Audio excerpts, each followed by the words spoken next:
आत्मा का original nature क्या है दोस्तों, इस बारे में आज हम डिस्कस करते हैं। दोस्तों, आत्मा जो है ओरिजिनली कैसी थी, हमें यह पहले जानना बहुत ज़रूरी है। दोस्तों, आत्मा जब शुरू में जब वो परमधाम में थी, सबसे पहले जब सत्युग की स्टार्टिंग होने वाली थी, तो आत्मा जो थी दोस्तों, उसके अंदर 7 मुख्य गुण थे।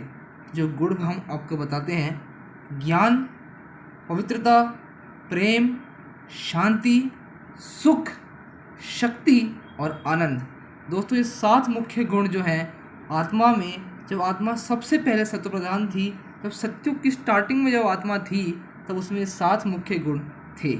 लेकिन धीरे धीरे जब वो सत्युग से त्रेता युग में, त्रेता युग से द्वापर युग में और द्वापर युग से कलयुग में आई, तो उसके गुणों की प्रधानता कम होती गई और उसके गुण जो है वो मर्ज होते गए। वो देहभान में आई, संस्कार जो है उसके परिवर्तन हुए, आत्माओं के साथ आते आते आते आते आते उसके गुण जो हैं कम हो गए।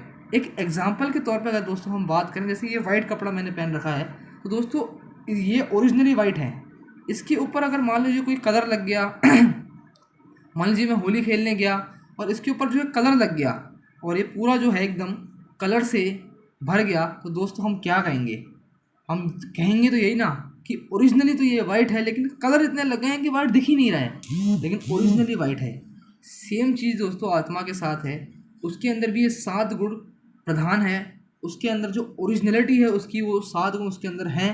लेकिन हो क्या गया है, कलयुग के लास्ट में आते आते आते अंदर उसके अंदर काफ़ी सारे विकार आ गए हैं, तो उसके 7 गुण जो हैं मर्ज हो गए हैं। किसी में 7 गुण अच्छे हैं, अभी भी दिखते हैं, लेकिन बहुतों में 7 गुण बिल्कुल मर्ज हो गए हैं। और जो अन्य विकार हैं, काम, क्रोध, लोभ, मोह, अहंकार, ईर्ष्या, द्वेष, आलस्य आदि आदि, ये जो विकार हैं उसके अंदर आ गए हैं। तो दोस्तों, आत्मा की ओरिजिनलिटी को हमने समझा कि आत्मा ओरिजिनली जो है वो प्योर है, और हमें अब अपनी उस प्योरिटी को याद करना है, उस 7 गुणों को याद करना है मेडिटेशन में, ताकि हम फिर से वैसे होएं जैसे हम थे। दोस्तों, इस बारे में हम और भी डिस्कस करेंगे अगली वीडियोस में। अभी दोस्तों हम जो बात कर रहे थे, जो इस वीडियो का दूसरा टाइटल भी है कि मैं अपने आप को आत्मा समझूं ही क्यों? आत्मा जानने का क्या मतलब? आत्मा हाँ है, तो हम जान के करें ही क्या? उसको है तो है, अब हम क्या करें? क्या ज़्यादा उसके बारे में डिटेल में जानें? दोस्तों, आत्मा के डिटेल में जानना आपके लिए बहुत आवश्यक है, क्योंकि दोस्तों अगर जब तक आप अपने आप को आत्मा नहीं समझेंगे, आत्म अभिमानी सोल कॉन्शियस स्थिति में आप जब तक नहीं स्थित होंगे, नहीं प्रयास करेंगे, उसका अभ्यास नहीं करेंगे, दोस्तों 5 विकार जो हैं हमारे अंदर से जा ही नहीं पाएंगे। जी बिल्कुल दोस्तों, अगर हम एग्जाम्पल के तौर पे फिर से लें, जैसे कि हम देखते हैं कि अगर जैसे किसी आत्मा को, किसी को मतलब आत्मा नहीं देख रहा हूँ, किसी को देह देख रहा हूँ, ये शरीर देख रहा हूँ, और दोस्तों ये सोच रहा हूँ कि जैसे कि मैं किसी को अगर देह देख रहा हूँ, तो मेरे अंदर जो है 5 विकार प्रधान होंगे। अगर मान लीजिए मैं किसी को ये देख रहा हूँ कि ये मेरे से छोटा है, ये मेरे से बड़ा है, और ये छोटा होकर भी मेरी बात नहीं मान रहा, तो दोस्तों मुझे क्रोध आएगा, क्योंकि मैंने देखा क्या कि ये आत्मा नहीं, ये तो देह है। ये छोटा है तो भी मेरी बात नहीं मान रहा है, तो मुझे क्रोध आएगा। और अगर मैं देखूँ कि ये आत्मा है, शरीर को ना देखूँ या आत्मा को देखूँ, तो दोस्तों मुझे पता चलेगा कि ये आत्मा है, और ओरिजिनली जो सत्युग से आई थी, मैं भी सत्युग से आई थी, और आत्मा की एज जो है वो सेम होती है, अलग अलग नहीं होती दोस्तों। तो इसीलिए जो है मुझे उस पर शायद गुस्सा ना आए। गुस्सा अभी संस्कार में तो आ भी सकता है, लेकिन मेरी बुद्धि में क्लिक होगा तो मैं गुस्से को कंट्रोल कर सकूँगा। अगर मैं देखूँ कि ये मेरा बच्चा है, ये मेरे परिवार वाले हैं, ये मेरा संबंधी हैं, और मैं आत्मा ना देखूँ, तो मेरे अंदर मोह का जो है विकार आ जाएगा, और साथ ही साथ लोभ का विकार भी जो है आएगा। तो आत्मा को देखना दोस्तों बहुत इंपॉर्टेंट है। अभी हमने थोड़ी सी बात बताई है कि आत्मा देखने का क्या फ़ायदा है, कि हम अगर आत्मा देखेंगे तो हमें विकार नहीं आएंगे। थोड़ा सा मैं समझ सकता हूँ कि अभी एक क्लैरिटी नहीं आ रही होगी आपको। एक लंबा टॉपिक है अपने आप में, जो कि अभी परमात्मा के पार्ट के बाद जो तीसरा पार्ट है, आत्मा के गुण और शक्ति, उसके बारे में डिटेल में इन्हीं के बारे में जो है चर्चा होगी। और BK शिवानी दीदी जो है, इन पे खास करके उनकी जो क्लासेस जो होती हैं वो काफ़ी डिटेल में होती है, तो आप उनकी क्लासेस ज़रूर सुनिए, क्योंकि ये एक बहुत इंपॉर्टेंट टॉपिक है। लेकिन हमारी सीरीज़ जो है वो एक सीक्वेंस वाइज चल रही है, तो अभी हम इसके बारे में थोड़ा सा आपको बताएंगे तो टॉपिक लंबा हो जाएगा, खिंच जाएगा और सीक्वेंस टूट जाएगा। लेकिन BK शिवानी दीदी का आप एक बार ज़रूर सुनिएगा, इन टॉपिक्स पर उन्होंने क्लास कराई है। तो हम दोस्तों इसमें आपको ये बताया कि आत्मा देखने से हम क्या होगा।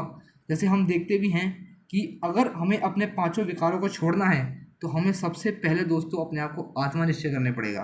अगर हम दोस्तों एक एग्जाम्पल और वापस से लें कि हमने देखा होगा रामायण में कि राम ने जो है रावण के हर जगह तीर मारा। उसके सिर थे, अलग अलग सिरों पे उसने तीर मारा, लेकिन एक सिर कटता फिर दूसरा आ जाता, दूसरा सिर कटता फिर तीसरा आ जाता। तो दोस्तों वो क्या सीख दे रहा है? एक सिर को अगर हम देखें तो एक सिर था काम विकार का, उस पर सिर मारा, वो तीर मारा। एक क्रोध का था, उस पर तीर मारा, फिर दूसरा जग गया।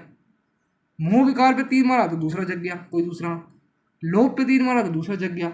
लेकिन जब उसने नाभि पर तीर मारा, और नाभि जो थी दोस्तों उसका प्रतीक है देह अभिमान, बॉडी कॉन्शियस को जब उसने तीर मारा तो सारे तीर अपने आप मिट गए। जब मैंने अपने आप को आत्मा निश्चय कर लिया, अपने आप को आत्मा समझ लिया, तो सारे विकार अपने आप जो हैं नष्ट होंगे। और दोस्तों यही है पहली सीढ़ी कि अपने आप को आत्मा समझिए कि मैं आत्मा हूँ, सब मेरे आत्मा भाई हैं। जो हमने सुना भी है हिंदू मुस्लिम सिख ईसाई भाई भाई, उसका अर्थ दोस्तों यही है, आत्मा है सब और सब भाई भाई हैं। सबको एक भाई की दृष्टि से देखना चाहिए हमें, और भाई की दृष्टि से दोस्तों देखेंगे तो काम विकार भी हमारा नष्ट होगा। दोस्तों काम विकार जो कि है लस्ट, वो आता क्यों है? क्योंकि हम जो है बॉडी को देखते हैं, किसी स्त्री की बॉडी को देखना, कोई स्त्री किसी मैन की बॉडी को देखती है तो क्या होता है? काम विकार आता है, लस्ट की फीलिंग आती है। ब्रह्मचर्य का जो नाश आजकल हो रहा है वो इसी वजह से हो रहा है, क्योंकि बॉडी के पीछे लोग जो हैं पर उसके पीछे जो हैं जा रहे हैं। तो हमें क्या करना है? आत्मा को देखना है दोस्तों, और आत्मा को देखेंगे तो सारे विकार नष्ट होंगे। काम क्रोध लोभ मोह अहंकार इसी आत्म अभिमानी स्थिति से नष्ट होंगे। तो हमें इसकी प्रैक्टिस दोस्तों करनी है। अब अगले पार्ट्स में दोस्तों हमें जो है परमात्मा की सीरीज़ आने वाली है। आत्मा की सीरीज़ जो है वो अब यहाँ पे एंड हो गई है। परमात्मा की सीरीज़ दोस्तों ज़रूर देखिएगा, क्योंकि ये बातें भी जो हैं शायद आपको अगर निश्चय नहीं हुआ हो इन बातों में कि आपको ये बातें थोड़ी अलग लग रही हों, लेकिन अगर आप परमात्मा के ऊपर निश्चय कर लेंगे दोस्तों तो फिर जो है आपके सारे डाउट्स क्लियर हो जाएंगे और आप जो है इस मार्ग में आगे बढ़ते जाएंगे। ओम शांति दोस्तों।